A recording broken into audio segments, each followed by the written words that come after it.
আসলে সময় প্রথম এখানে যারা জ্ঞানীগুলি উপস্থিত আছে আমার কেন্দ্রীয় এবং জেলা কমিটি তাদের জন্য তাদের কথা আমরা শুনি। আমি একজন ক্ষুদ্র এই সংগঠনের সদস্য, দাউদকান্দি উপজেলা শাখার সাধারণ সম্পাদক।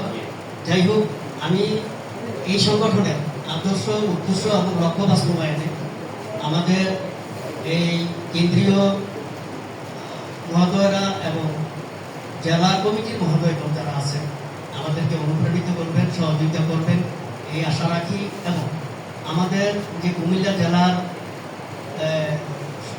সিনিয়র সহসভাপতি কেন্দ্রীয় আজীবন সদস্য, যিনি আমাদের দাউদকান্দির আলোকবর্তিকা, ভবিষ্যৎ এবং বর্তমান প্রজন্মের যে আলোকবর্তিকা, চারিবারের রাষ্ট্রীয় পুরস্কারপ্রাপ্ত অধ্যাপক সৈকত স্যার, ওনার অনুপ্রেরণায় এই দাউদকান্দি তিতাস, বন্যা এবং সারা কুমিল্লা এই পরিবেশ আন্দোলনের যে বিকাশ ঘটছে, আমি অত্যন্ত সাধুবাদ জানাই। আর আজকে এই কষ্ট করে এই ঢাকা থেকে যিনি এই কেন্দ্রীয় সাংগঠনিক সম্পাদক উনি আসছেন এবং জেলা কমিটি আসছেন, আপনাদের সার্বিক সহযোগিতা কামনা করি এই তিতাস উপজেলা কমিটির বিষয়ে এবং তার আদর্শ উদ্দেশ্য লক্ষ্য বাস্তবায়ন।